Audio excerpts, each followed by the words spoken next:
quorum with? Oh, I'm sorry, I'll stop. That's fine. No, that's fine. Do we still have a quorum if We have a without? quorum. Yes. Okay. Sorry, you'd think I'd understand the mathematics of it after all this time, and I just simply don't. So I appreciate the help.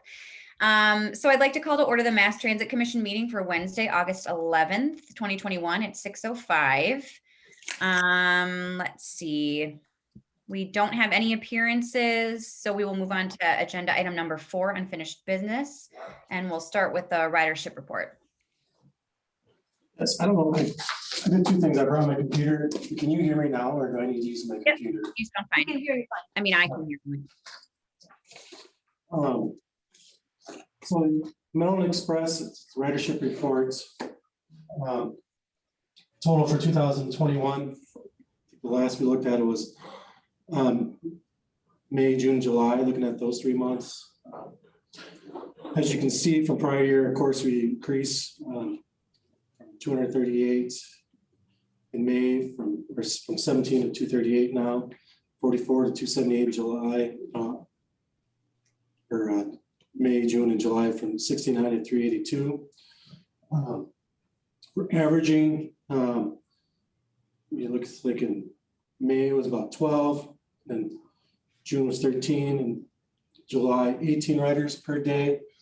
And that includes morning and afternoon. So if you kind of want to cut that in half, so basically 9 riders in the morning, and basically 9 in the afternoon.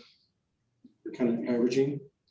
It has been picking up. I did talk to one of the drivers today, which I thought was kind of interesting. He said during the majority of the COVID last year that 2/3 of the riders were from Madison, and now we're at 50-50 because one of the bus lines is not riding or going to downtown. Matt said I did not know that, so they've been riding the express lately. Now he says about 50-50.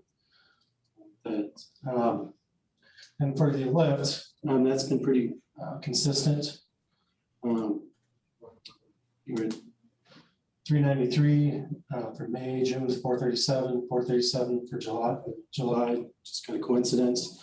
So we're averaging per day about 20 rides. It's up a little bit, but they've still been pretty consistent. Some of these have been on one of the largest increases.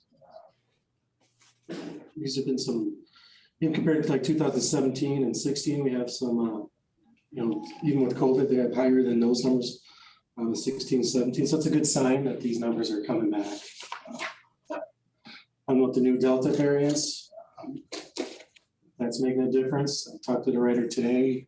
He thought it was still pretty consistent as it was July. And kind of behind that, so you have the loops, the May loops, as you can notice. AM still pretty consistent. 3 and 4 loops in the morning. Seems that's where you get the majority of the riders. In the afternoon loops, it's loop 1 and 2 in the afternoon. That's all I had. Any questions or discussion about the ridership reports? I will say, I don't think I got a meeting packet. I don't know. Oh, I missed an email or something. I just don't have it.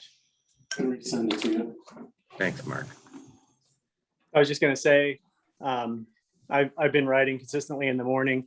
It seems like we've kind of leveled off right now, like, consistent with what Mark just reported. We had a pretty good increase around April, I want to say. And then for a little while, we were hitting I ride the most populated loop in the morning. We'd be around 6 or 7, and now we're kind of drifting back down to 4 or 5. And I don't know if that's summer and people are riding bikes or what. We probably won't really have a good feel for this until September hits, is my feeling. Just give me a second.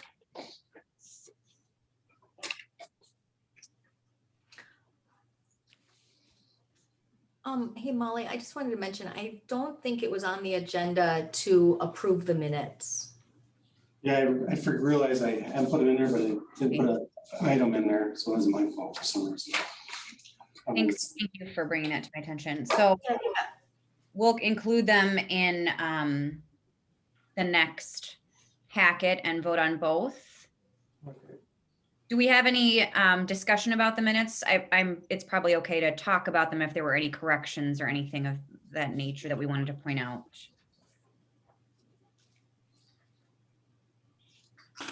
Any comments on the most recent minutes or discussion? Not at the moment. Okay. Well, you have time to look them over now. I apologize, Doug, for the packet snafu. No, I realized it was with the meeting invite and that's why I missed it. Got it. Okay. Jim, you received the packet fine as well? Yeah, I did. Got it. All right, so we'll approve those at our next meeting. And then just any questions or discussion you have in the meantime, you can just hang on to those. Thank you, Alder Goforth, for that.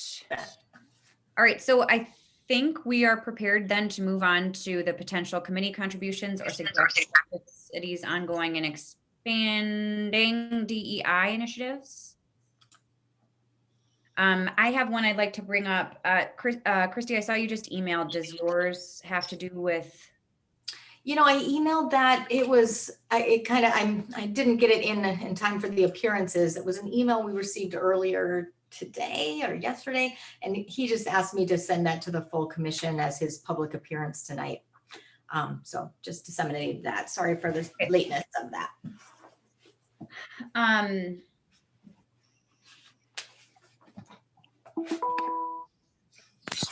Yeah, sorry. I think just having people read it without having it be considered an official comment is fine.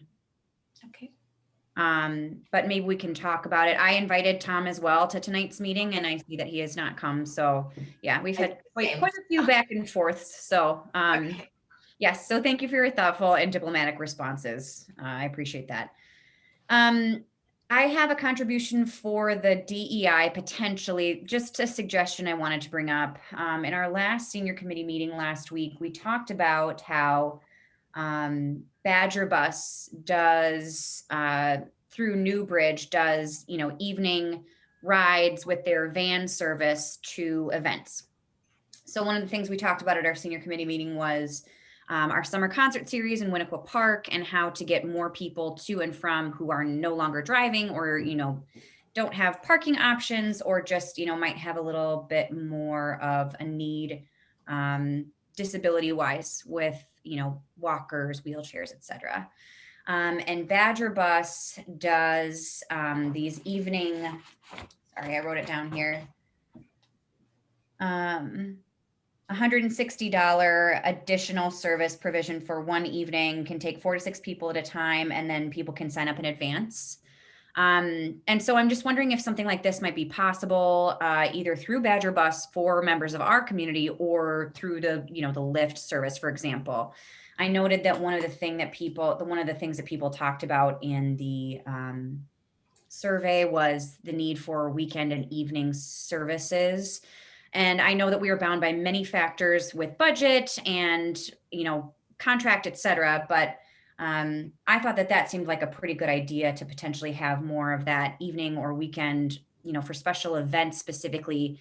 $160 to me seems like a pretty reasonable price for, 4 to 6 people at a time, unlimited rides back and forth from a venue.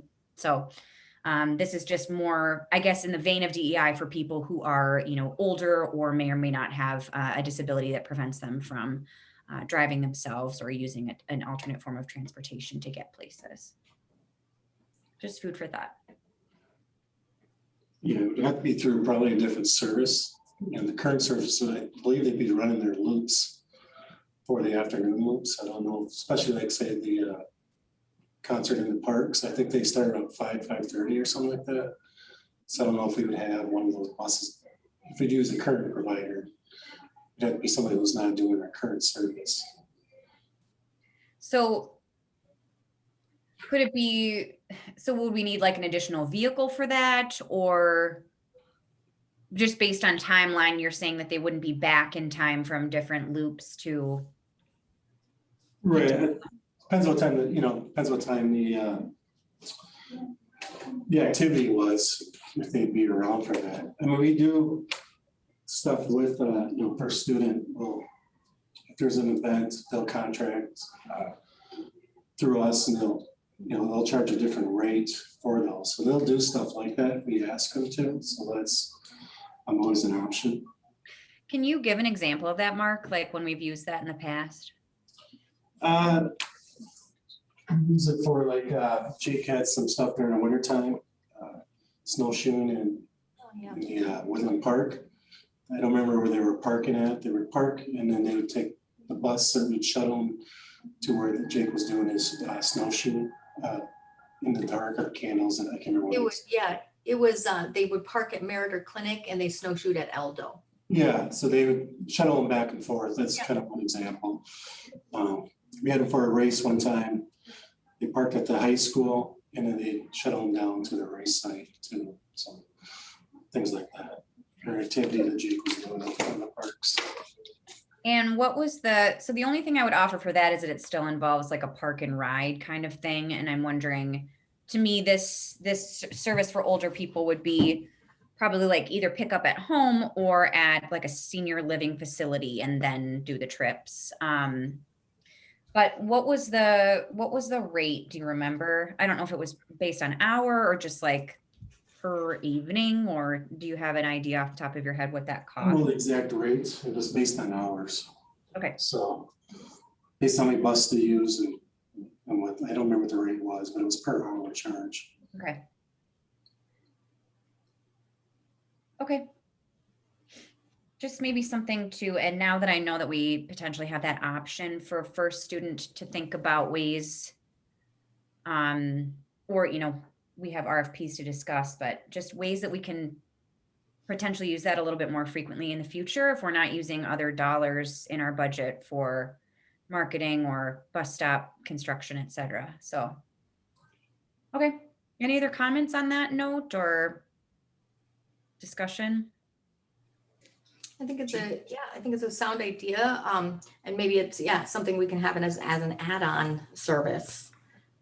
But it was interesting to see that pop up in the transit survey quite a bit.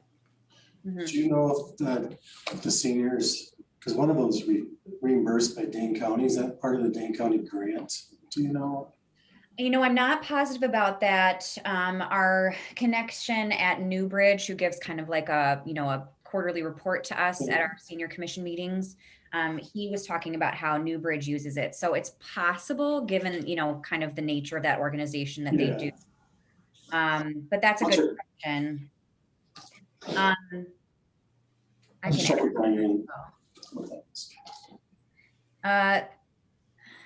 the other thing, so Christy mentioned this, but there were people who requested something of this nature in the survey. And additionally, I think what I was going to say in this note. No, I lost it. I'm sorry. But yeah, I think, okay, it was going to be with, advanced sign up for things like this. If people could, ask for rides or sign up in advance, or have like a little bit more clarity with the app and the tracking and all of that. I noticed that came up quite a bit as well. Or like an online sign up. Yeah, online sign up, purchasing passes, purchasing daily, rides, things like that. And I'm hoping that with the discussions that we've had about, preparing the RFP, et cetera, in that vein, that's something that we can, tangibly then provide with this next contract, since we talked about it and since it appears to be a pretty significant need for the community.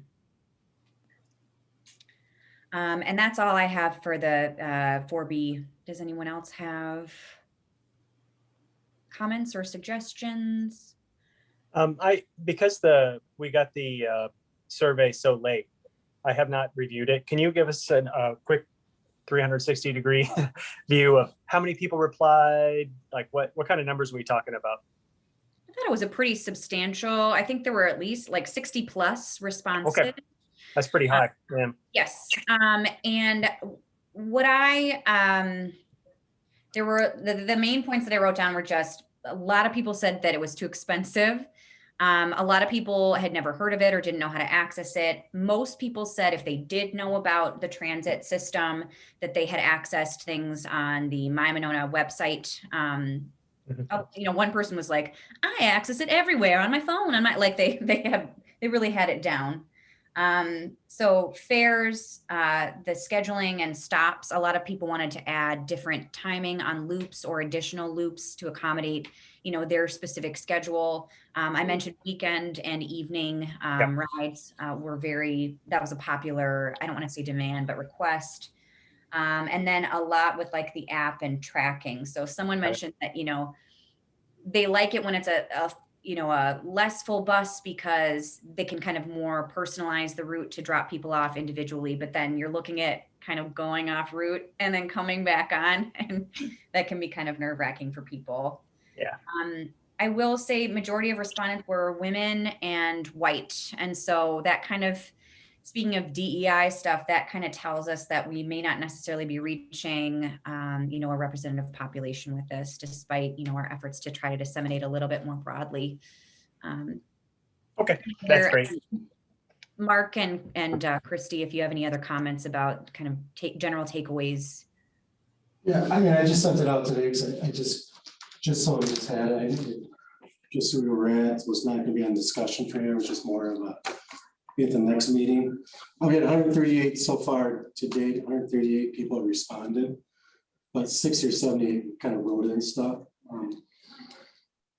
It was, I thought it was a good sample of everybody. I know you just talked about the demographics there, but I think it matches what the demographics in our study with Nehemiah. So I think it kind of correlates to that. If you look at the white and non-white population, it kind of mirrors that those numbers a little bit as far as that. But I think the big takeaway was, bus doesn't go where they go. That was my big takeaway so far today. I feel like in regards to equity and inclusion, I think if we continue to improve our service and improve access to it, and maybe improve, add times and destinations that will kind of serve those purposes, I think the way we make our community equitable is by giving people access to transportation.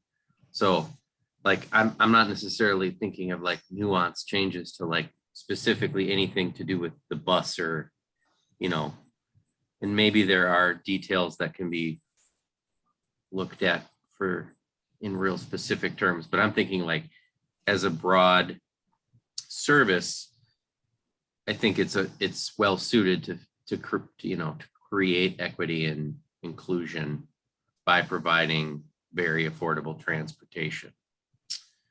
And if I can just digress a little bit, because I read the comment that Christy forwarded about providing kind of a real transit service, it starts to make me think about like our reach and how our transit service is already kind of reaching outside of the city limits of Monona, like on a daily basis, and really serving areas of Madison, but taking people from Monona there.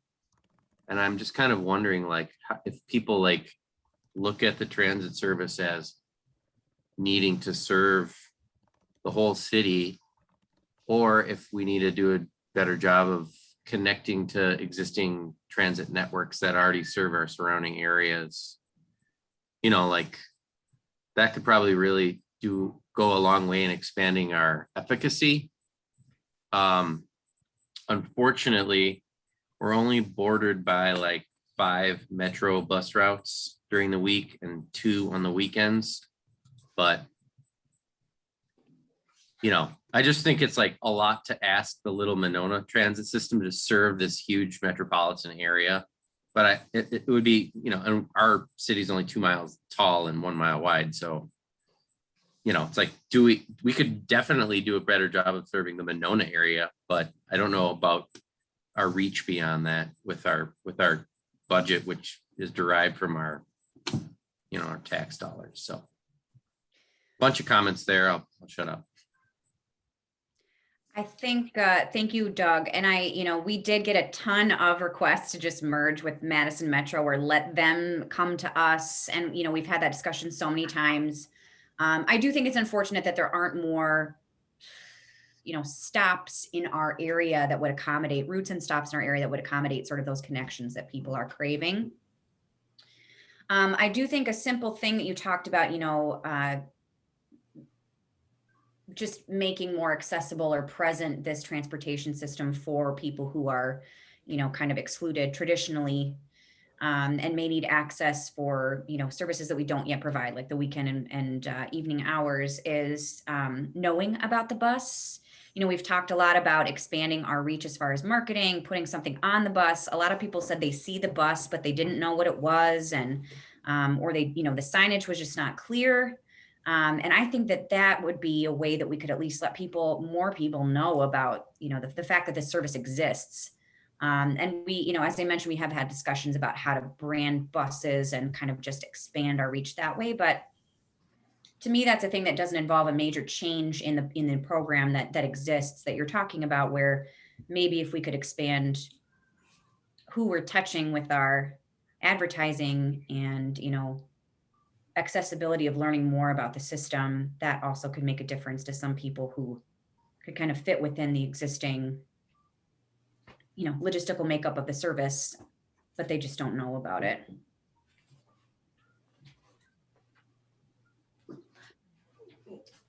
I had a couple comments as well. And I just briefly reviewed the survey because I wanted to have that information before we discussed the bids, because that's kind of like, that seems like the first step is, what do people want? What do they, how do they want the service to change or be enhanced prior to making those decisions? And I did notice it was a low number of people of color that took the survey, and that the majority of the commenters or participants were, as Molly said, white and female, but they were also affluent, more affluent, over 100,000. I mean, really overwhelmingly. And then a lot of comments, the need for more access out of the 9 to 5 workforce window. That was, bubbled to the surface quite a bit. And the connectivity to metro stops. And as Doug said, that could be a really great way to improve our access. I couldn't glean from the survey results that we had on like what the BIPOC comments were. And so I would have liked to have seen that almost, because, we got to see that there were maybe 7 people of color that took the survey, but then I couldn't see what their comments were throughout, and I would have liked to, I found myself wanting to know that. But yeah, I thought the participation rate was really good. And I know we're supposed to discuss that next month, the survey. So. Christy, do you think this would be something that you could bring to the ad hoc diversity committee table just to get input? I mean, it just maybe not necessarily a survey explicitly, but just. I would absolutely love to. Okay. Absolutely love to. And Mark, I had sent you that email from a property manager where he wanted he felt like his entire apartment complex would take the survey, or a good majority of them were bus riders or would want access to the bus system, but they were not able to do it online. And so he was looking for some kind of like a PDF paper. Did you see that email I sent? I did. Yeah, it's kind of looking here now. I was going to ask about that tonight as well, because I noticed that we hadn't followed up on it. So. Yeah, and so I haven't checked back. I haven't given him any response because I told him. I mean, we can do it. We can do paper copies. That'd be great. So maybe I'll get back to him and let him know, and maybe we can coordinate when he could pick those up. And then I'll give one last push to the DEI committee. We meet August 18th and encourage all of them to take it as well. I think that I think it should be easy enough to get the paper copies. And I think all you would really need is just maybe an idea of numbers from the property manager about how many residents he anticipates might take it. And that could also include, if there are more than one adult in each apartment or household, I think that would be useful to get kind of everyone's input. So, Yeah, I believe, I recall his name, and I believe he is from kind of the Lakeview, the apartments near East Side Club, okay, that stretch of buildings. got it. Well, and that's kind of like a forgotten area of Monona, like it's such a weird, the way Yeah. that it's all kind of like split up by Monona and Madison over there. That might be a really interesting perspective to get. Yes. Okay.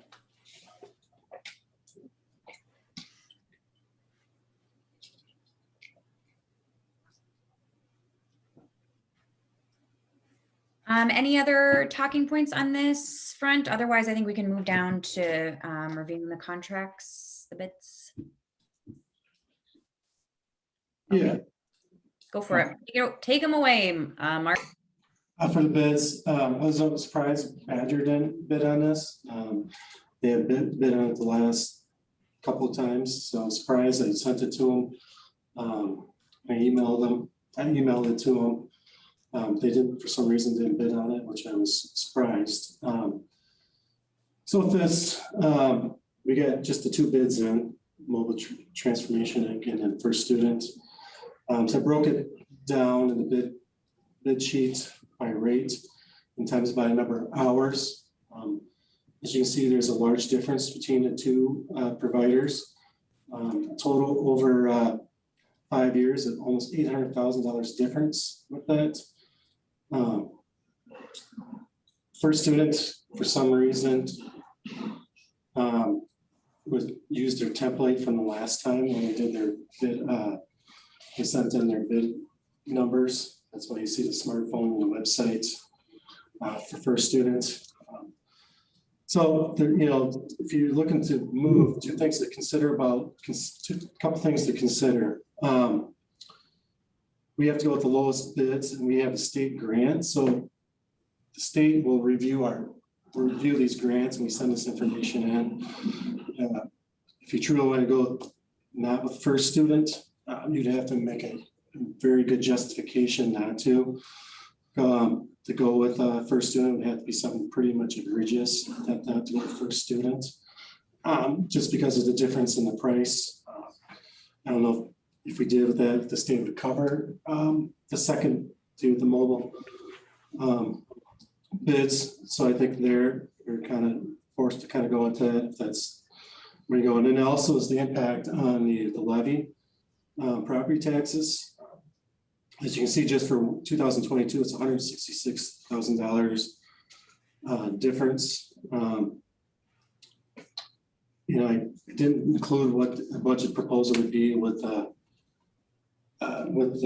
second bid, but that would be like a $90,000 increase. So when you take out the state aid, in order to do that, you basically have to do a referendum, or you would have to cut a large service or cut employees for that amount, just to be in reality. So, it's kind of my thoughts on this. That's why I put in the budget proposal, I put the bid amount for First Students. Just because just the justification, state, effect on the levy, the effect it would do to the entire city if you want the second one. And even the first one, even with First Student, it will have an effect on the levy. That's something we have to deal with. That's all I have.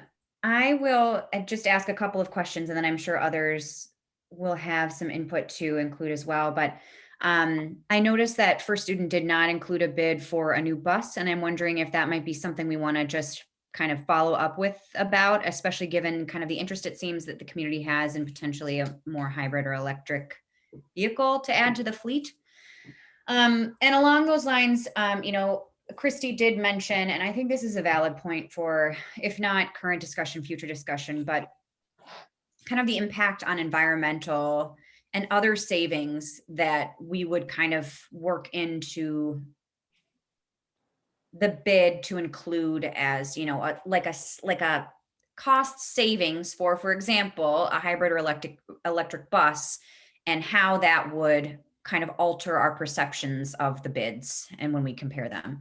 And again, I'm not sure exactly what that would look like, but I thought that was a pretty valid point to bring up.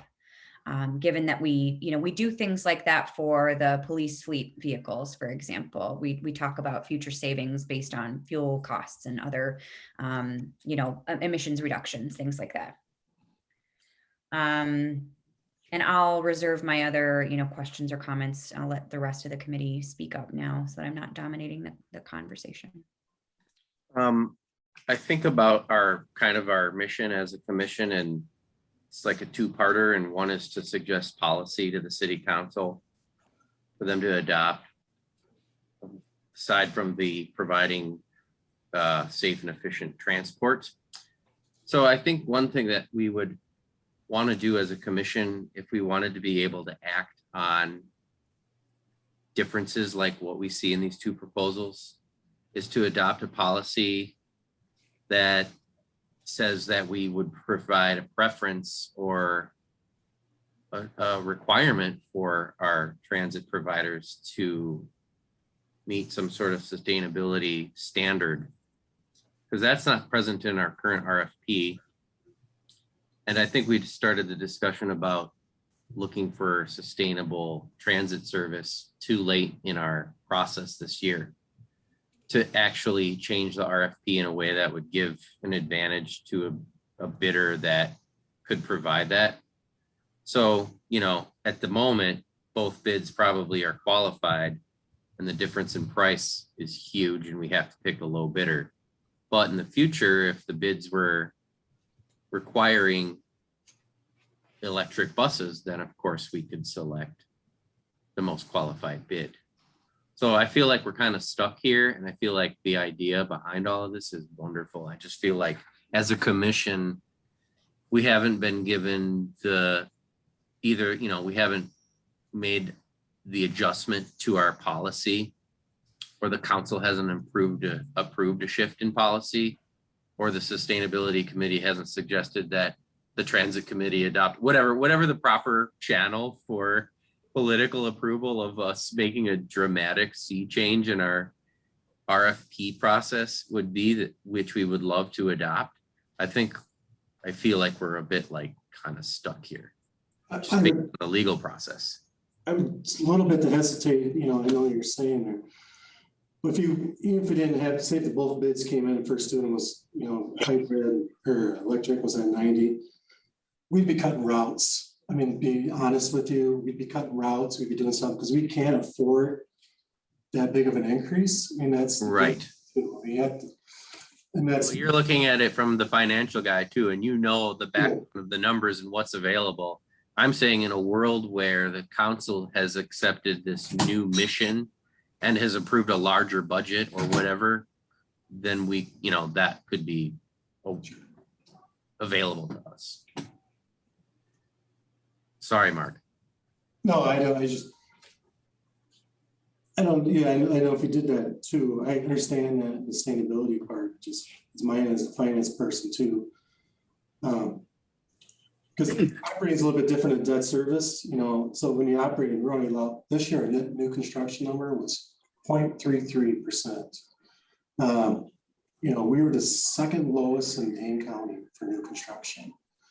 Only Rockville or Rockdale, I believe it was 0.02 or 0.33.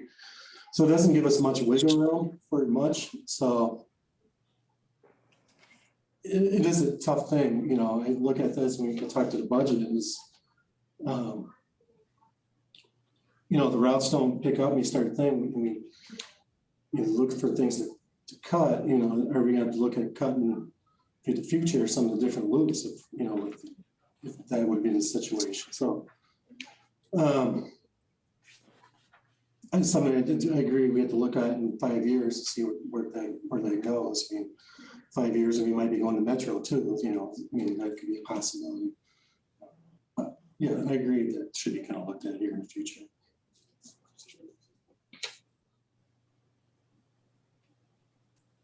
The other thing, it would be interesting to define and explore our mission a little bit more in terms of a commission, but because it is pretty vague. I assume we have very little power to make changes that, decisions that would change the financial picture of the city very, very broadly. But yeah, I guess I feel like until there's a larger embrace of some sort of new approach or strategy and the amount of money behind that, we have a fiduciary responsibility, maybe that's the right term for it, to just do something that falls within our budgeted amount too. So.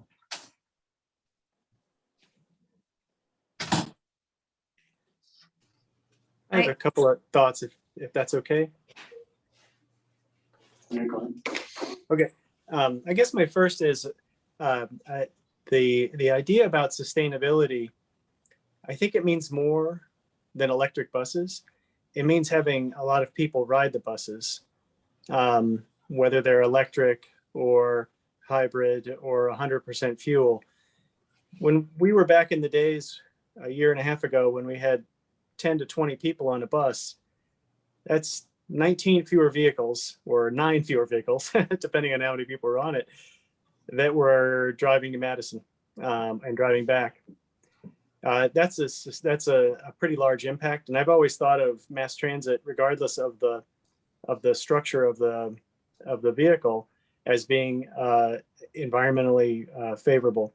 Could it be more if those are electric vehicles? For sure, but it's actually a dimension I have to admit I haven't really thought about as much as I have in the last few meetings where we've had Shri present and in considering these proposals. So it is an interesting new facet to consider. I'm a scientist, so what I'd like to do is to actually ask which of these makes the biggest difference, because we'd like to move the needle the most. Having a lot more riders on the current efficiency buses we have, or as Mark is saying, potentially having to cut routes, but have a more fuel efficient bus, recognizing that electric vehicles are not carbon neutral. There's an awful lot that goes into electric vehicles in terms of the electrical supply grid that we have in place right now. So it's not a really easy calculation for me, or one that I can even do. I'm just saying that electric buses are great. Electric vehicles are great. Our next car is going to be an electric vehicle.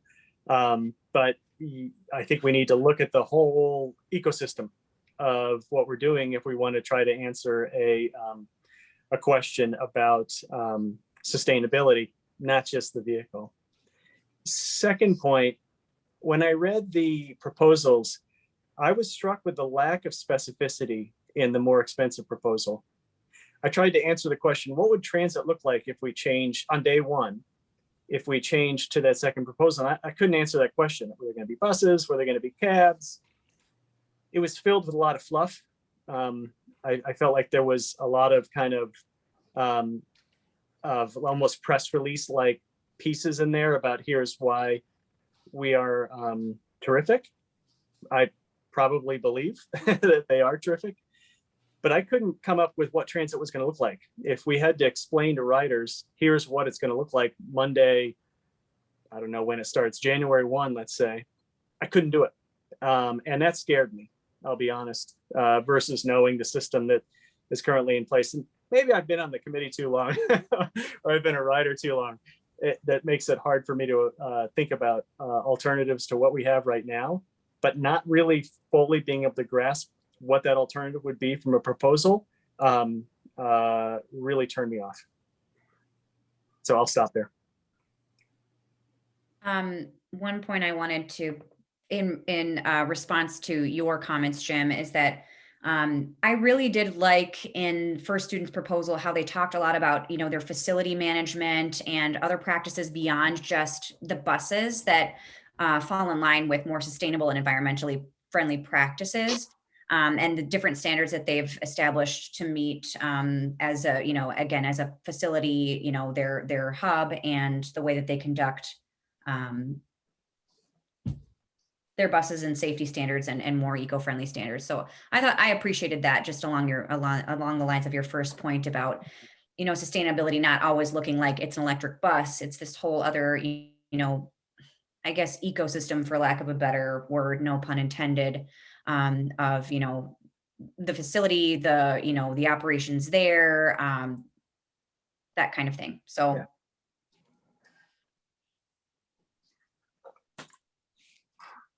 I think for me, I guess I felt like, I wanted to almost wish that like 2 years ago, we'd started on like this full scale rewrite of the RFP and like a full transformation of the process, and because it really, and the survey is really showing this, it really has to have a marketing strategy attached to it and continued communication to support it and to gain new riders so we can raise some revenue and, and make this like a new model system for a small city in America. I mean, I felt like, oh, it's possible, but we're just not there. And so, I think, I think Shri was going with leaving it very open for flexibility, which that does make it challenging for us to understand somewhat. And him being new to this market, maybe that was, he maybe left it too open. But I think, I so wish we could shift to electric, I think that, and have all new shuttles and, all of the bells and whistles. I would love to see a heat map with our ridership reports, who is going where are they getting picked up? How having more data than just, a hash mark of one person got on, I feel like as a ridership report that's okay information to have, but it's not the information that's ideal. And so it is hard that we're in this position that we don't have a regional transit authority to, help support us, all of those things, but yeah. I also thought it was very interesting that we only got 2 bids this time versus I think you guys said maybe 4 or 5 last time. Yeah, 3 last time. 4 last time. Well, and I would say too, I was disappointed on both bids. The DEI training piece was, I felt, insufficiently explained or referenced in both, and particularly in the first student. So that's something that I would like to revisit as well with them, just to make sure that they are willing to incorporate those types of trainings. They have a lot of like emergency safety procedural stuff. They have, how to attend to children and other people who are differently abled. In the, I'm sorry, Shree's, what's that called? Mobility transformation. They talked about doing a sensitivity training to sort of like cater specifically to all people, and they pick up people regardless of race, creed, etc. But to me, a sensitivity training is insufficient.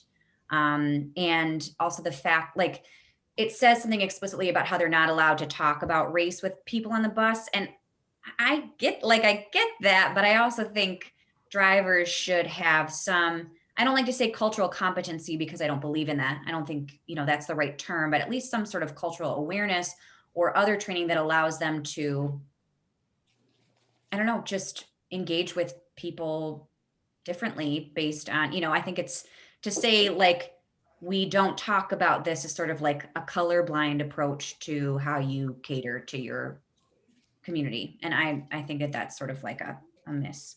So I just bring that up because we addressed that quite a bit in our conversations about what we wanted to include in the RFP. So. Mhm.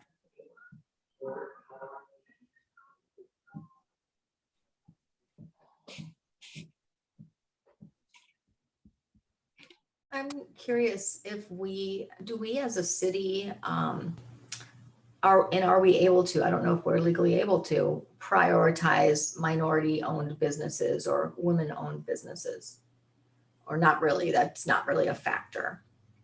Can you, what do you mean? Like when we offer like permits for things or? No, when, so say these bids were, Got it. almost equal. And that was the other thing. I was like, oh, I wish I had like a scoring matrix, because that would have been, a hashtag for me, or a little mark for me, and so I was just wondering, that doesn't factor in any way. Not that I'm aware of, unless council's decided something different. Okay, that's a private sector thing. No, I mean, when I do RFPs for the city of Madison, they can describe what their selection criteria are. And usually cost is only 20%, Oh, or sometimes it's not even part of the evaluation because it's negotiated later anyway with people like me. But they always have a section for state work requires it. But this is something that municipalities do for evaluation of. But again, that's got to be the way it's written and described to the bidders. yeah. And if our priority is cost, which it sounds like that's our only real, I mean, unless it's not a qualified bid, but again, it just feels like our hands are tied. Yes, it does. I think that's a really good point, Christy. And Doug, if that's something, if there is like a, like a tangible document or something that you can share with us for reference, I think that would be useful to discuss at the council level as well, how we could implement something of that nature for RFPs of all types.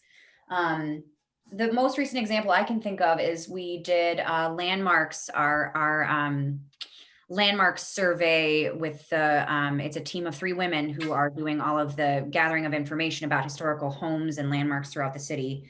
And I remember saying at the meeting, I'm really grateful that we chose an all, woman team for this.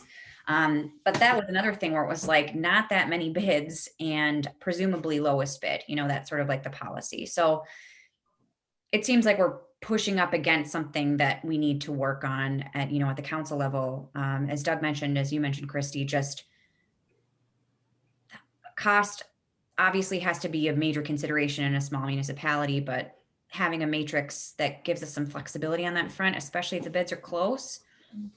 And I think, that again is a great conversation to have with the ad hoc DEI committee about, what would this look like for you? Or, what can you imagine? Just because if we're making that commitment to the city, that's a long-term solution that we could implement that would be relevant to situations such as these. So. I think that'd have to be a policy throughout the city, not just one. Yeah. Yeah, no, that's what I'm saying. Like, I But think right now I think it's statute or council, we have to go to the lowest bidder unless it's It is. approved. It's not a qualified bid. yeah, it is. But I think, I think that's something that we're discovering in this conversation that could make a really significant impact in the long term as far as following up on our promises to be a more equitable and inclusive community. So I like that. Do you think, Doug, that there's like a document or some sort of basic outline that you could provide to us about how that works? Or Well, so I'll briefly describe the state's requirements are like percentage per, you have to have a certain percentage participation on your team. This is for like architectural teams for projects over $5 million. So for different size projects, they have different requirements. Some size projects don't require it at all, but bigger projects require like 5% participation.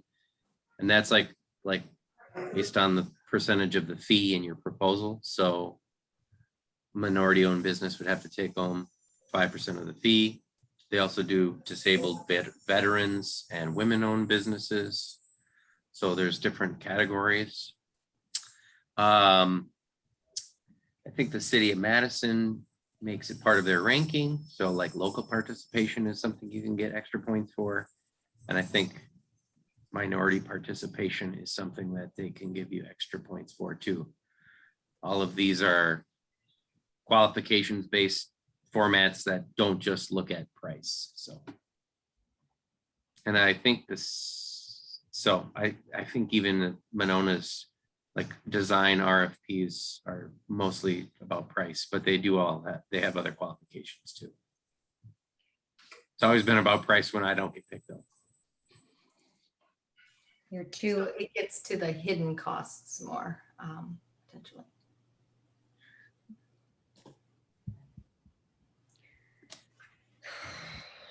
any other comments? Thanks, everybody, as always, for, I mean,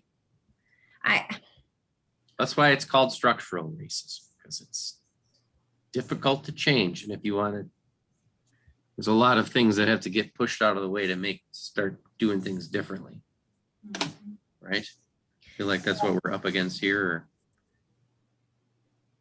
It's not just about diversity and inclusion, it's also about sustainability and all these other things. But well, and just these systems that are in place that, you know, like, why don't we have a qualification-based format? Why can't we do more of that? That's something that I don't know if we can or we can't, but I can't remember having that conversation at the council level. So I think that may be a good point to bring up with the mayor and the city administrator.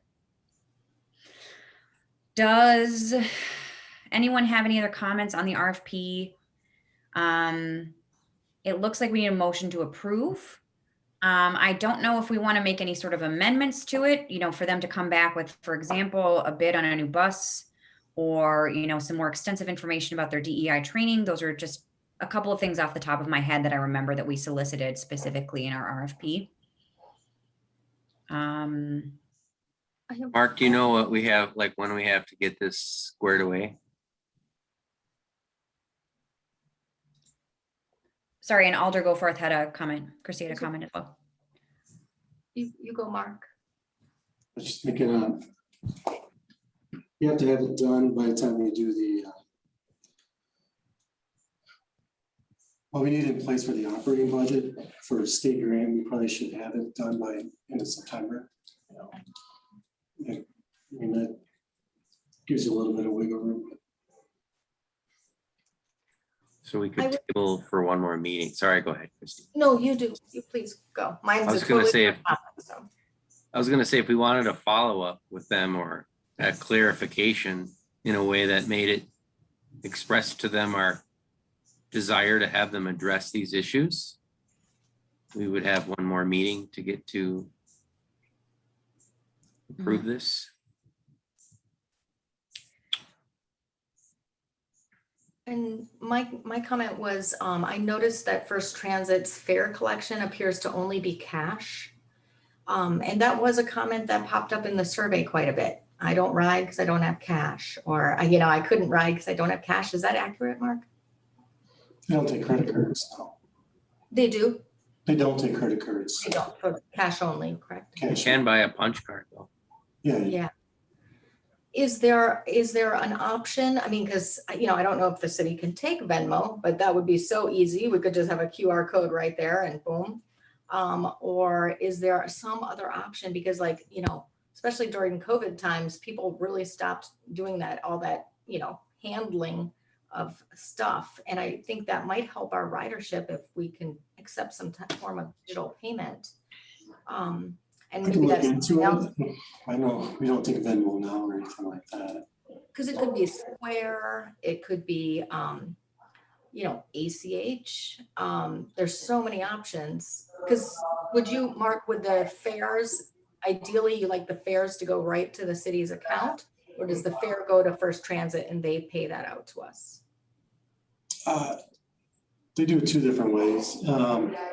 Sometimes if they're swinging through, they'll stop in the city and they'll drop the money off. Okay. So if someone comes on the bus and they get paid, they track it and they drop it off at the city hall. We'll give them like bus tickets if somebody's buying like a punch ticket, and they'll see them again. They'll come and grab the tickets too. Or sometimes if they're not coming back here, they'll keep the money and they reduce what we pay them. Okay.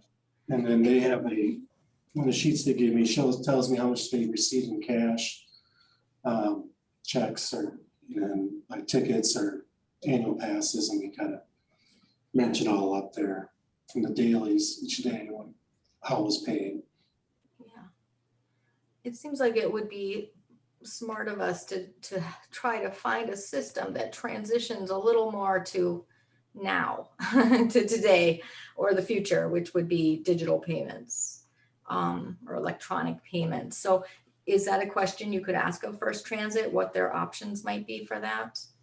Because like you said, they maybe just did a copy and paste of their old bid I'm gonna ask them, you know, if they do one of those credit card things, I assume they would transfer the fee onto the writer, because they don't want to pay that, I mean, there's a fee involved using credit cards. We take anything here at City Hall. But I can talk to see if they have some. But I'd be concerned about if they pass the fee on to each individual writer, would have to pay, you know, Yes, a little fee on top of it. yes. And if we do have a Monona specific app or other online service, like I think it'd be really great for people to be able to purchase rides in advance online in that way through whatever system. And then as Christy mentioned, you know, show a thing, you know, even if you're not doing it right there in the moment, that you could, you know, show your, you know, paid for today or whatever. Sure. Yeah. This is what we have now. Looks pretty gross, doesn't it? But you can buy these at City Hall.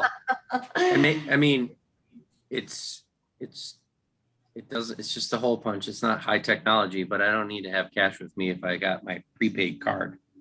Yeah, So but you have to go, do you have to go to City Hall to get that card? no, buy it on the buy bus. it on the bus. You can give them a check, Okay, pay okay. it with a check or cash. You can't give them a debit card, but you might be able to pay with a debit card at City Hall. Or maybe you can come up with a feature that you can buy it online and get it mailed to your house or something. Yeah, that's what I was thinking, because if it's someone who doesn't have a car and is mobility challenged, getting them to City Hall to buy the piece of paper is not ideal. Well, thank you for entertaining the idea. It seems like it's something that popped up a lot in the survey. Not a lot, but several comments.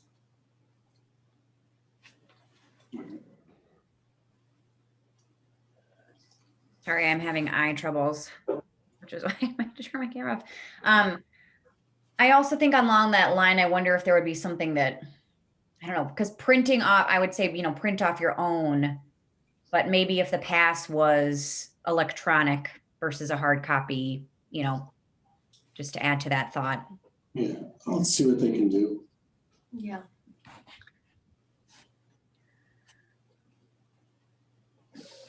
So can we entertain do we want to approve the RFP conditionally, anticipating some exchange of information between now and the September meeting? Or would we prefer to table it, you know, submit requests to Mark, or just, you know, kind of based on our comments, things that we would like him to ask of first student, and then just vote next month? I'd be in favor of the first, conditionally approving it. I think we're going to get a better response by doing that. Okay. And that they will legitimately address the issues that I think you've correctly raised. Great. So Jim, do you mind making a formal motion? I move that we conditionally approve First Transit, and that we will ask them for updates to their bid to include future purchase of a new bus, and to more adequately address how the company is investing in DEI training for their employees. And then do we want to ask about that latter piece as well, or make a condition about the latter piece with potential changes to purchasing, or is that city specific rather than RFP related? I don't know that we can do that because it wasn't part of the RFP, but the first two were. Got it. Thank you. Thank you for that. Is there a second? Doug seconds. All in favor? Aye. Aye. Any opposed? Okay, so we've approved the RFP for first student conditionally upon, you know, receiving more information on those things that Jim succinctly laid out. So the final item is 5D, review and approval of the 2022 operating budget. So this is Mark, back to you again, back to the studio. Yeah, so just so you know, budget instructions are gone to each department heads. Instructions are There's two types of budgets.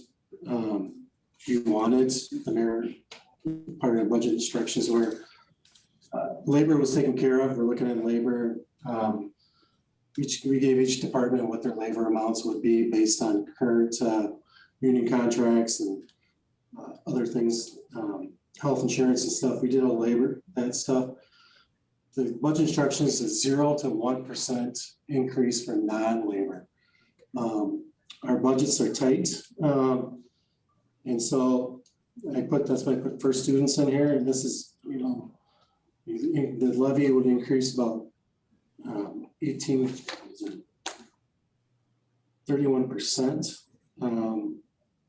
increase. So it's way above the 0 and 1%. That's something that we'll have to look at when we meet with the mayor, as overall picture.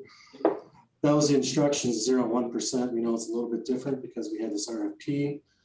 You know, our budgets are tight for all the budgets everywhere. So that's why there's no marketing or advertising in there, just because based on the budget instructions, we're already over that amount.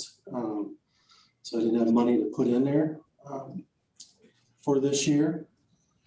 So there's no money for advertising and promotion. I know we talked about this, but the reality is there's no money for that. So we didn't put any money in for that. It's just basically minimum salaries and then the contract cost. Part of the problem is, you know, with COVID, we don't know if everything's coming back yet. So, you know, the adult fares at one time around 19,000. Now we're down to about 12,000. If that picks up, that will help for the future, for next year. Projecting, you know, this year projecting only 8,000.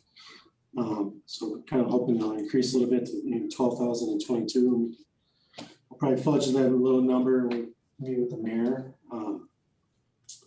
So we'll see what the current trends are and maybe increase it a little bit. But that this year we're projected to have a $19,000 loss for that. So that cuts into our fund balance. So basically it's just a pretty straight budget. Is a little bit of salaries, you know, less than $4,000, right around $4,000. And then the other is just the new contract, which would be with first student. So that's all I really have. So I only did the one budget because it's above and beyond the 0 and 1%.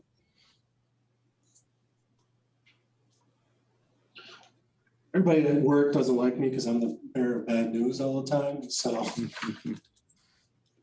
I'm sure the other committees are not as bearer as bad news as I probably would be for the committees. But that's just the reality. Is to me a lot of decisions for the council and the mayor to make. Labor is a 2% increase overall because the union contracts are at 2%. So that cuts into it. And we just got our health insurance number. It's basically 8%, which is about $85,000 increase to the levy. So there's a lot of things that come into play, and that's, you know, that's where we're at. That's all I have. And sorry if I'm confused. I think this is marked for approval tonight. It is, but if we can wait. It's first read, correct? So, Yeah. okay. So just sort of for reference then, and we can revisit at our next meeting as well. Sure. Any comments about budget stuff? For the marketing piece, I guess I'm just hopeful that maybe if we, I don't know, if we do those things that we talked about for bus advertisements, maybe we can have that sponsored by somebody or something. Mark, will there be any ARPA funding that we can put toward transit or no? That is a decision that's, there probably could be. We haven't decided yet. I know we haven't figured out what we're gonna do with that money yet. It's gonna go to the financing council first before they decide how to spend that money. So there could be, depends, everybody's asking for it in the city department. So there's definitely, I think, areas to look at, especially for 2021, because we have a net loss of about 19,000 coming, and that can qualify for that replenish the fund balance type situation. But as far as current cost or revenues, there's not room for 2022. There's really not ARPA money for that. It's really for, if you're going to do it, it's relates to 21, capturing kind of your lost revenues for that in the base years.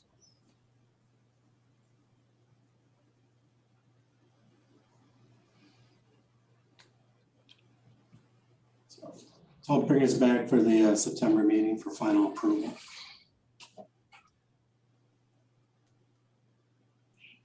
Then I think the last piece is just adjournment. Unless anyone wants to discuss budgetary stuff, the ARPA, well, that was a good suggestion, Christy. Thank you for that. Could we, could I request an agenda item for a next meeting? Yeah. Or for a future meeting? Yes. I think this is something that we kind of always breeze through because it's never really on the agenda, but I think since part of our mission or our purpose is to suggest policy to the council, that we should have a regular discussion about policy ideas that could, culminate in us changing little things about our process. Great. Overall, as time goes on, or just talk about deficiencies or ways that we can improve. What are some goals that we want to set? Because I kind of always thought that there would be like this moment where someone would come to us with a task to like, try to do this.